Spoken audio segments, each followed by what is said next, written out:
because it forms part of the first ever SLDF. For those of you that still don't know, that's the first ever virtual Sri Lanka Design Festival 2021, which is an amazing achievement, all things considered. Yes, we're living in, challenging times, and yes, some days have been dark. And I don't think anyone can deny how coronavirus has essentially, changed the very existential fabric of the world within which we all live. However, where some see limitation, others see potential and possibilities. So I'd like to say, a massive thank you and kudos to the Academy of Design, to Port City, to Balmond Studio, to every single organization and individual who's decided to participate and to come together to have a positive impact on this situation, and of course, celebrate the creative industries within which we all operate. So, I mentioned the word impact. We come together to make a positive impact, and for those that don't know, the theme of the SLDF 2021 is this concept of impact. And for me, when one distills down the concept, essentially impact is about, action that brings about tangible change. It's cause and effect, it's causation, correlation, stimulus, response. And so this is the kind of concept that we're going to be discussing today, but specifically within more the kind of architectural and the urban paradigm. So more specifically, how can architecture, impact the future? And by the future, I mean, the way we live, the urban environment, and things of that nature. So yeah, really excited to be here, really pumped to kind of get into this.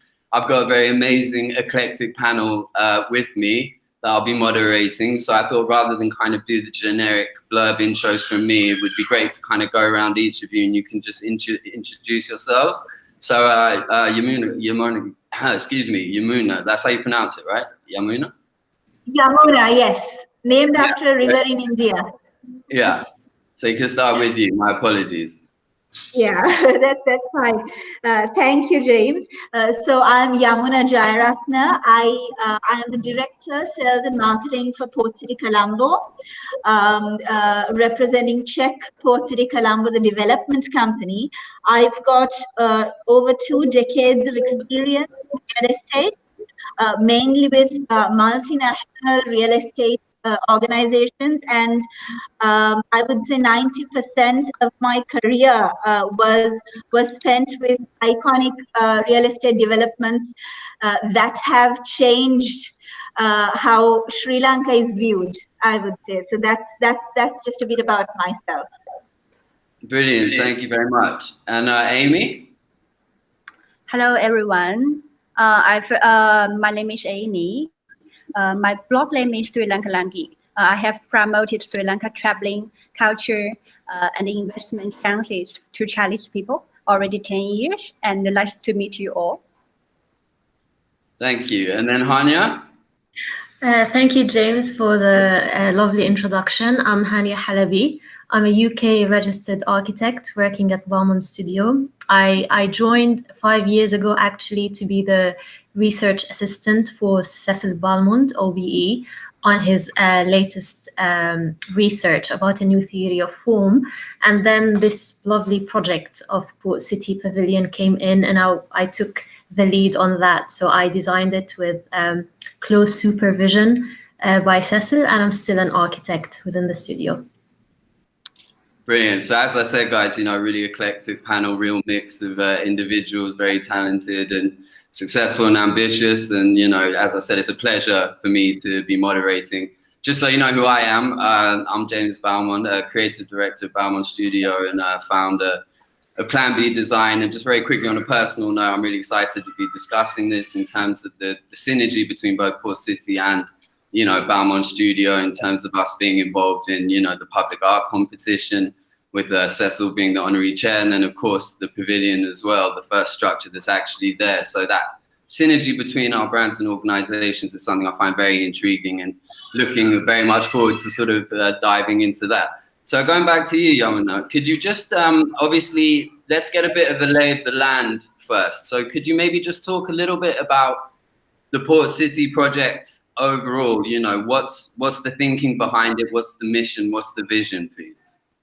Okay. So James, on starting with the vision for Port City, if I put it in a nutshell, Port City is obviously the most ambitious project undertaken so far in Sri Lanka. And I firmly believe that this would be a game changer for Sri Lanka. The idea is to create a state-of-the-art, sustainable city where businesses and people thrive. I think that's key to embodying what Port City is. And in doing so, we firmly believe that Port City would be the gateway for South Asia. So to put it in a very succinct format, that's the vision for Port City. And to give a very brief overview of Port City, in terms of ownership, it's a private-public partnership between the government of Sri Lanka and Czech Port City Colombo, which is the development company and project company. And the project company overall envisages to invest $1.4 billion into the project.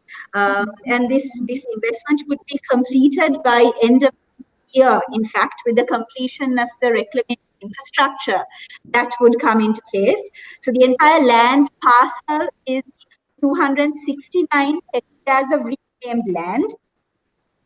And in terms of ownership, the government of Sri Lanka will hold freehold title for all 269 hectares of reclaimed land, and project company would have 43% of that land, would have leasehold rights for 40% of that land in order to monetize on the investment that they have made.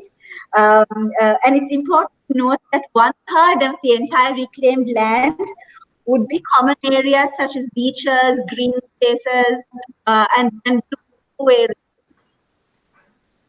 Wow. So yeah, I mean, it's an incredible undertaking, you know, on a scale I think never before seen in the country for sure, and even Southeast Asia is a super ambitious, as I said, amazing, multifaceted project. And I love and it kind of segues into Amy. I just wanted to bring you in here. This kind of the hybridity of the project, the fact that you have this kind of, Sri Lankan entity, and then obviously, the Chinese kind of this cultural fusion coming together. For someone in your position, obviously with your platforms in China, I guess firstly I wanted to ask, what image does this project of Sri Lanka promote to the world and the Chinese audience specifically? Okay, so because most of my followers in China, they are Chinese people who have strong interest in Sri Lanka or have some connection with this island. And Port City is just now Yamuna mentioned is building a world-class city for South Asian. So I think my followers in China, they are potential travelers. I think they would expect in destination first of all. And Port City Colombo will become one of South Asia's most distinguished architectural landmarks. The beautiful architecture growing on it will become a part of the attraction. We can see that from Dubai and other international destinations. I am getting very excited about it. With retailing shops, lifestyle, luxury hotels, and entertainment facilities to form a unique ecosystem. And with sense of beauty, that's very important. It will become a new attraction for tourists in a modern way. So to enhance the attractiveness in tourism. And for now, most travelers consider Colombo as transit and spend half day to wander around. They may stay in Colombo for 2 or 3 days in the future. Yeah, that's very true. That's very true. And even on a side note, even now, there's actually so many amazing things and places to see in Colombo. But as you said, it's very much seen as a kind of a stopgap. You use it, the base, to then go elsewhere. So obviously, a huge development like this will be an absolute game changer. Hanya, just from the kind of architectural perspective, talking in slightly more sort of general terms, how would you see the integration? How does one integrate architecture on such a large scale into this existing kind of urban fabric? I mean, obviously they've had to, build a lot of external landmass themselves. But I guess what I'm saying is, rather than just we put something in it and it's there, how do we integrate it in, you know, in a general sense so that it becomes one with the area around it, despite being its own ecosystem? Yeah, so I think to start answering this question, it would be interesting to look at the development of Colombo over the last decade, which helps a lot in this integration, because in the last decade, so many landmarks have been built in Colombo, including waterfront and many other skyscrapers. And these buildings are introducing new architecture into the city, which didn't exist before, like post-Bauer. So when we have a project of this scale, which is quite new, there are obviously multi-layers to the project. It's not only architecture, it's an urban project, it's a city. So there is the infrastructure, there is the urban design, including the open spaces. But coming to the architecture, I think the image that Port City is trying to convey is that is one that is contemporary, and it integrates with Colombo in the backdrop as the city to which, you know, this Port City is coming as an extension to Colombo. The integration comes with these popping contemporary buildings that have already emerged in the last decade. So if a project of this kind came to Colombo 20 years ago, it might have been alien, but I would say due to the developments that have been happening, I think the integration will happen at that scale. Yeah, definitely. As you said, I think there's, again, as with all these things on something with such a sort of vast scope and a vast scale, there's stages, there's hierarchies, and there's multiple things happening simultaneously in terms of, you know, how one would go about actually making this a sort of a tangible reality. And just to stick with you, Hanya, very quickly, it'd be interesting just to bring in this concept. Yes, as you said, you know, architecture is one part of it, but obviously we're talking about people and lifestyles and the way they actually live, which sort of segues into this concept of the kind of the smart city. So in terms of the kind of environment, could you just sort of maybe for people who maybe haven't heard the concept or heard the terminology but aren't so sure, what are the kind of features, what's the purpose of a smart city relating to the individual in terms of kind of the daily existential? Yeah, I think smart cities come to enhance the way people live, and it comes on multi levels. And in an era of climate emergency, there is sustainability and self efficiency. So Port City is sustainable on many levels, environmentally, socially, and economically. And yeah, it just enhances the lifestyle of people by having everything they need around. Mm-hmm. And going and sort of using that as a time, going back to you, Yamuna, what would you say are some of the sort of futuristic general characteristics that, you know, the people involved with Port City or end want to sort of bring into the mix in terms of, you know, that smart city, those elements? Yeah. So basically, James, in making Port City a smart city, I think 5G connectivity, smart traffic management, then smart estate management will all form a very integral part of the entire estate management company that would be formed to manage the entire estate, so to speak. So regarded with related to the city would be available on your smartphone once this all becomes realized. And we're currently working very closely with various smart service providers to make this a reality. And I truly believe once the estate management company is formed, the smart aspect of it would be a very important component of how Port would be managed. Mm-hmm. Yeah, again, you know, big undertaking. And Amy, in terms of obviously, you know, yeah, it is a massive undertaking. Oh, sorry, the slight delay there in your, okay, yeah, I think you're back. Sorry, Yamuna, can you just say that again? It got cut off.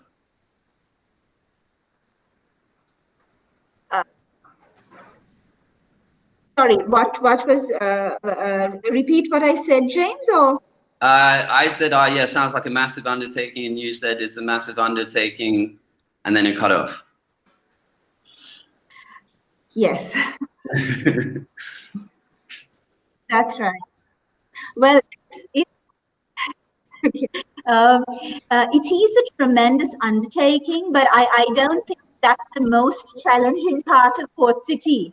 And I think the technology that's available and ever evolving, that's at our disposal, and Port City being a smart, a master plan city, I think integrating this into the planning from day one has been a part of the program. So although execution is challenging, I think I would think it's a little less challenging than, say, introducing it to a already established ecosystem. Yeah, exactly. You're going in, you're integrating it into the very DNA, which actually facilitates the whole process of it becoming ingrained into the design and the master planning itself. So yeah, that makes sense from the ground up. And then moving over to you, Amy, I guess, on the subject of smart cities, obviously you sort of bridge the two worlds, as we just kind of discussed Sri Lanka and sort of China. And obviously there's a lot of smart city development and kind of technological advances within China in terms of the daily lifestyle. I was just wondering if you could kind of touch on some of the things that you experience in your sort of daily life when you're over there in terms of that inbred technology into the kind of urban environment, if that makes sense. Okay, so I think in my eyes, actually Sri Lanka is one of the best romantic destinations in the world. That's because it connects East and West since ancient time as a maritime hub. Different culture met here, old and new, traditional and new wave combined here. I think that is exactly Sri Lanka's unique attraction. And the thing that also Sri Lanka Design Festival has been exploring, just like as you and Yamuna mentioned about a smart city and all these things, that's all part of the new waves. And from design point of view, I think the future buildings and architects in Port City can be also in a combined way. Because Bauman Studio is also the creator of Port City Gallery. So we take Bauman Studio's new work, Cinema Life as instance. Because Cinema Life, I saw that the design, it's a very international, but also very Sri Lanka way. It's a powerful design. The main structure is in a scalloped form and it reflects the Beira Lake view and with natural feeling. So I don't think actually Port City will change the perception of Sri Lanka, but actually inherit it in a creative, innovation and modern way. And I'm looking forward to it, to see that happening, including the smart city and all these things. But and I'm sure it will change people's life here. It's the other point. Yeah, thank you.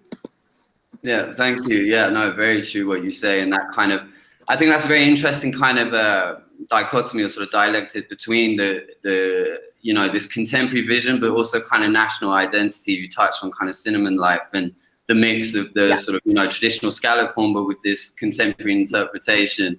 And it's that again, that sort of fusion of past and future is something at the Bauman Studio that we find very intriguing, and just to kind of use that to move into so for those that don't know, the first structure that was actually built on Port City was, as Hanya mentioned, Bauman Studio were the architects. And very quickly, so I'm gonna show a little clip in a minute, so maybe because a lot of people still haven't seen the pavilion as we call it. But I thought, Hanya, before I do that, we go into a little bit on the design. I just wanted to get your take as an architect. So when you have a first structure on it's a statement of intent for the wider project. So before getting too into the concept per se, what were your kind of thoughts in terms of that? How can, in your head, how can we sort of make a mark in terms of reflecting that ambition of the project within a very small scale piece, but it has to be symbolic, it has to have that intent. I just wanted to kind of get your thoughts on that before we actually show it.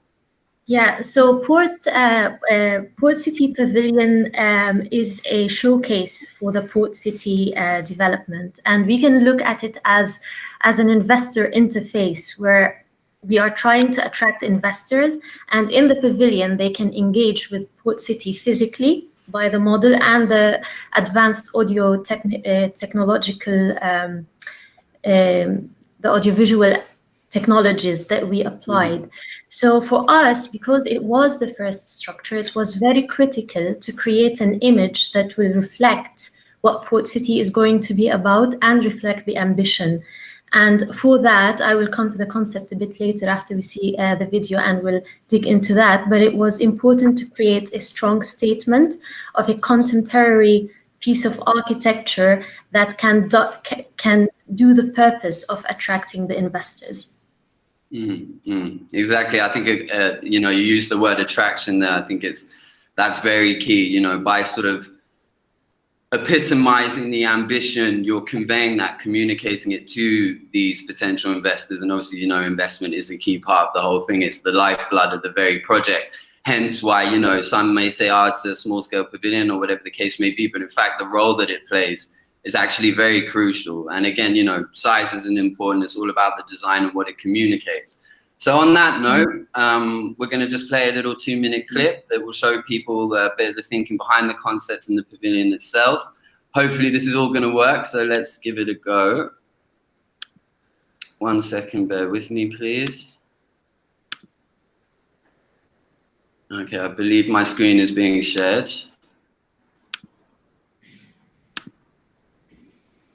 Okay.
Okay, so let me just get out this.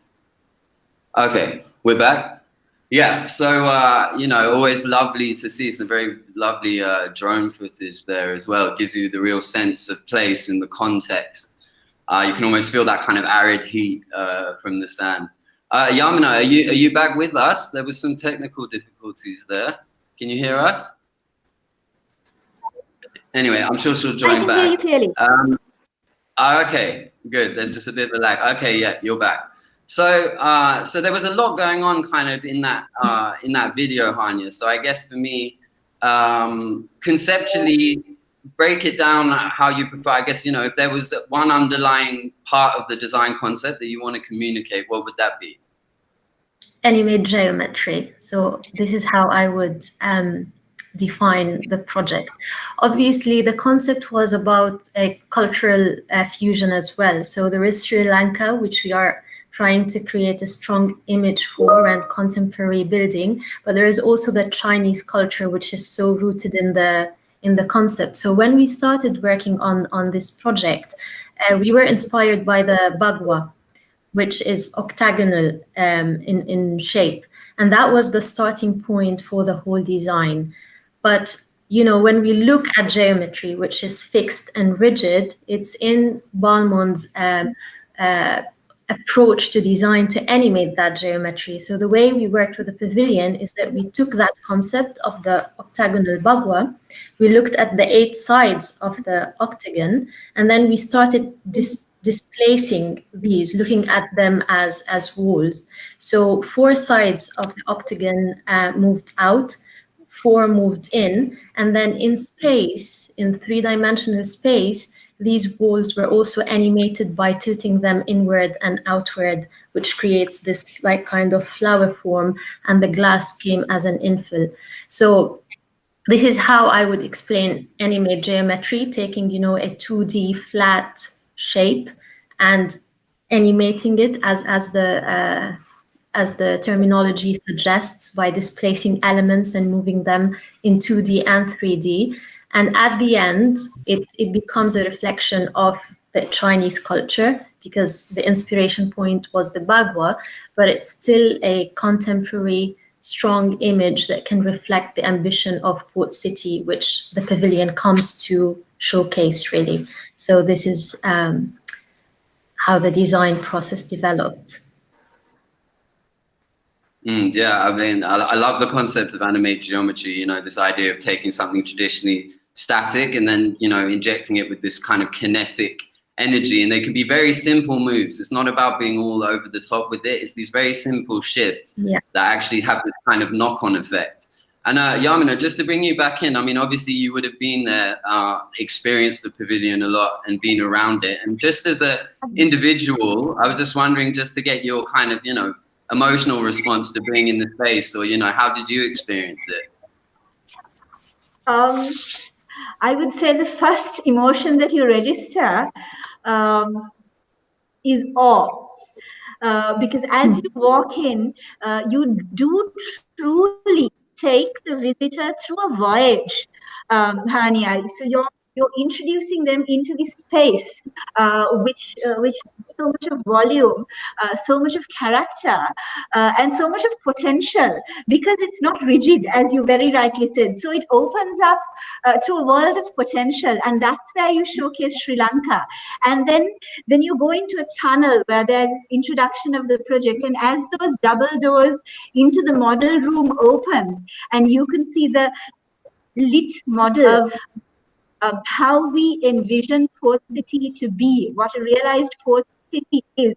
I can almost hear any visitor, for that matter, breathing in and holding on to that for a second, because the first emotion that you register is awe. So to me, it's the perfect introduction to the potential of Port City. Yeah, actually, it's right there, because when I talk about the pavilion, I always start with the octagon, but that's only the entry, which, as you said, which gives you, it's an entry of a journey towards seeing the model in the sales gallery. So obviously, the design and the concept, which I just described, was about the octagonal part of the pavilion, but the pavilion itself is in 2 parts. And the back building is the sales gallery, where the sales happen, where investors come in and engage with the model. And architecturally, just going back to the concept, James, we did the back building in such a simple way to create a backdrop to this striking octagon. So the focus in the concept was on the octagon itself as the wow factor, entering, getting inspired by the tectonics of the walls that are leaning in and out. Then the tunnel leads you to this backdrop building, which is quite simple architecturally, but it hosts the development and showcases the Port City. Yeah, exactly. I love that kind of, as you said, that sort of balance, that you have the kind of the main facets and the jewel, as Cecil has described it, but then of course, then you have this secondary part of the structure that just sort of exists in a balance, and the functionality comes into play even more so. So, there's a real real coming together of kind of elements to create an experience. And as we all said, you know, it's an experience with a very definitive outcome or desired outcome. You know, these aren't superfluous things. They all have a purpose and a point and an end objective. And Amy, just to bring you in here, when you kind of look at it, what message do you think the pavilion communicates? I just want to first some my feeling to Hanya's explanation. I really love that.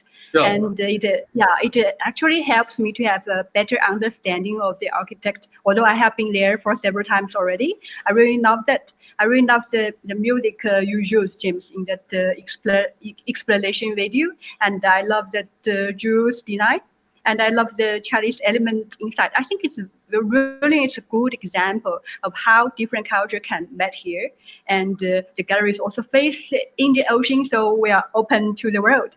I really love that, and that's what I want to say. Yeah. Mm-hmm.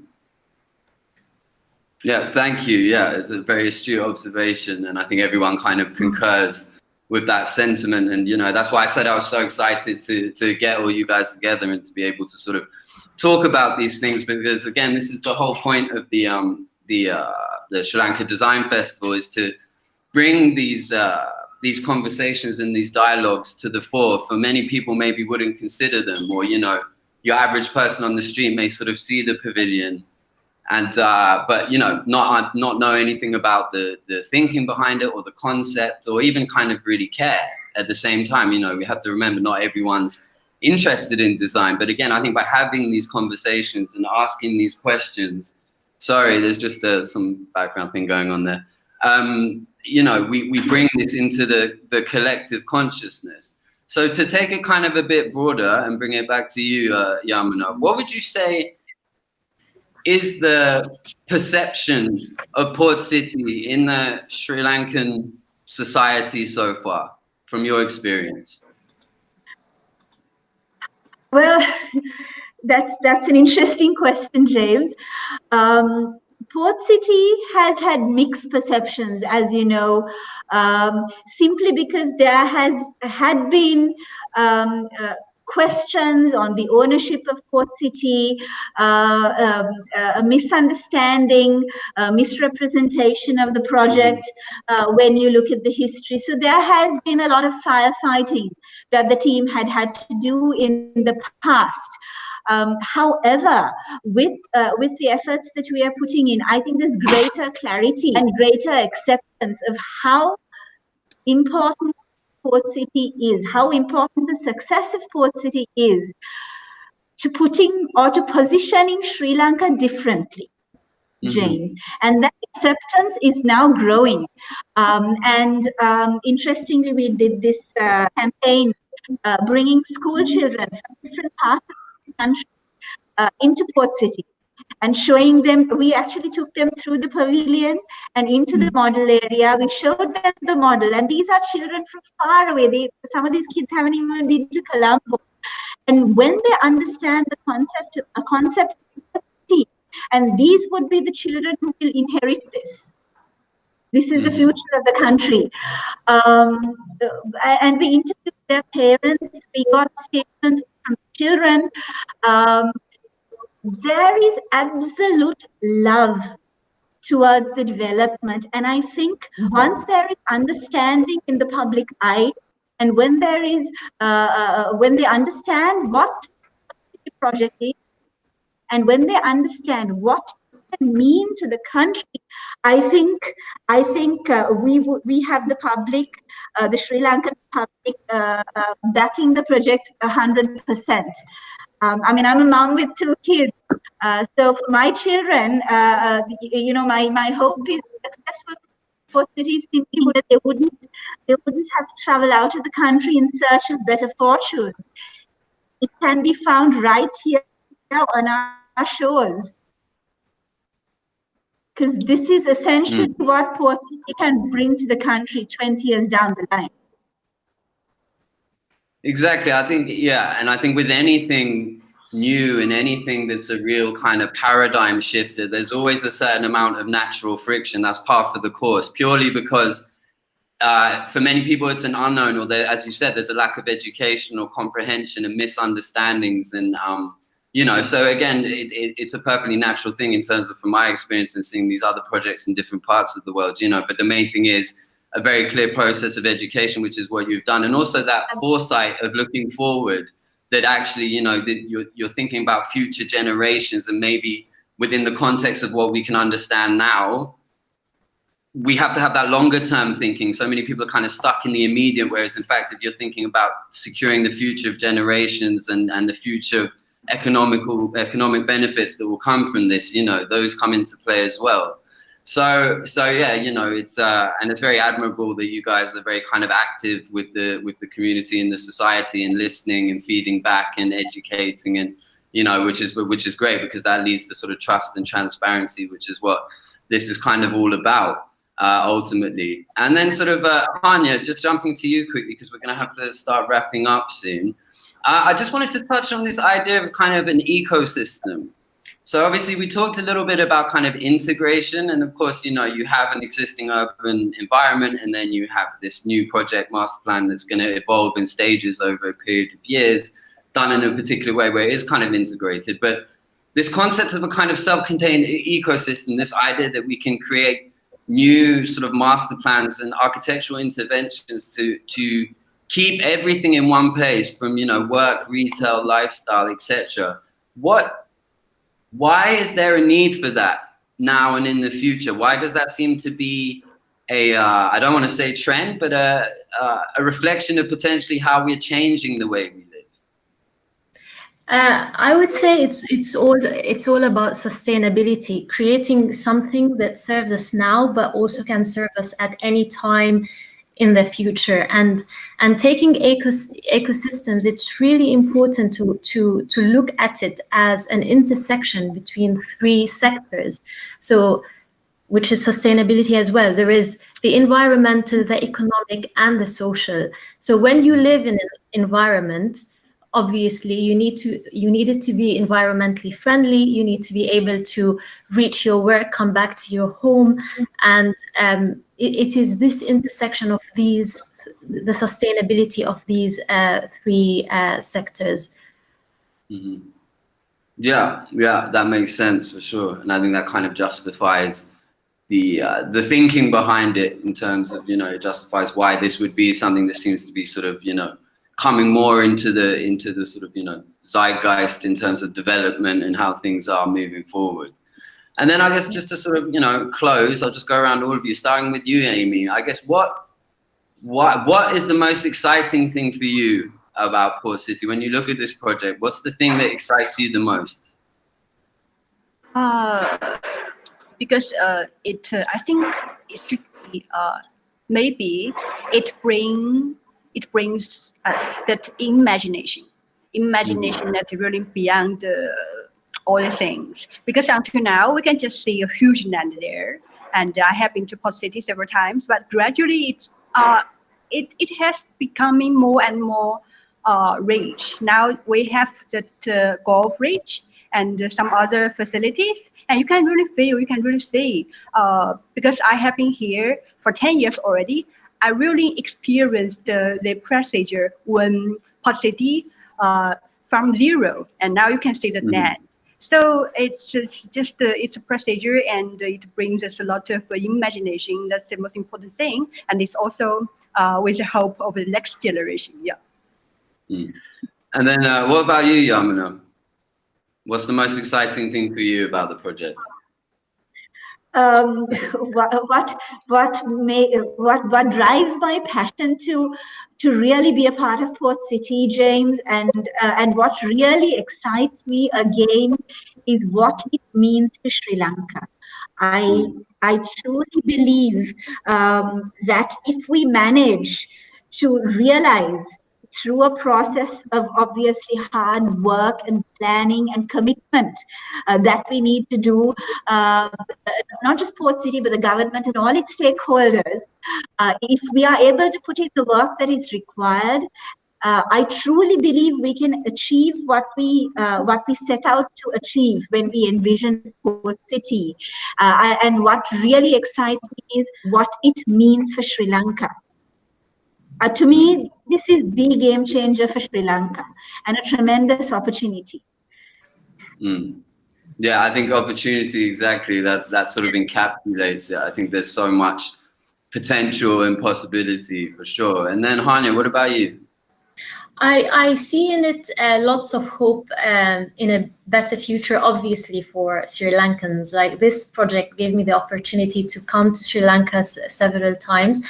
And so yeah, as you said, Yamuna, it offers opportunities for those future generations. And this is what excites me the most. Obviously, apart from all the new architecture, urban consequences it has on the city and all the transformations it brings to Colombo, but it's more about the community really and what it can bring to Sri Lankans. And I mean, again, I'm the moderator, but I'm going to chime in here. I think for me, it's looking at it more kind of philosophically. I find the most exciting thing for me is this idea of new existential moments. This idea that thousands of years of societal evolution in Sri Lanka has taken us to this point, but yet with the insertion and development of this, there are going to be these new daily life will change for people, in terms of how we live, how we engage with our environments, the benefits we have from that, and the emotional and well-being that comes from that. These are all sort of, yet to be tapped into kind of unknowns, but I just love the idea of people living in new and interesting ways and seeing what that looks like for Sri Lanka and what benefits that brings to the wider society. So, it's, I'm very excited even now. It's either that or too much coffee, one of the two. But, it's just great discussing these things because there's, I get energized from the possibility and the potential and seeing it. As Amy said, we remember when there was nothing then, and slowly the sand was coming, and just seeing the whole thing evolve, it's incredible. And there's a tangible reality that's being built there. And it's that idea of this visualization, having this idea, this grand vision, and actually having the passion and the drive and determination, ambition and will to make it a reality, because it's going to benefit the entire country and future generations to come, as Yamuna said. So, on that note, I'd just like to thank you all for participating in this panel. It's been an absolute pleasure. Thank you for your contributions, and thank you everyone for watching, and enjoy the rest of the SLDF. Stay safe. And thank you very much.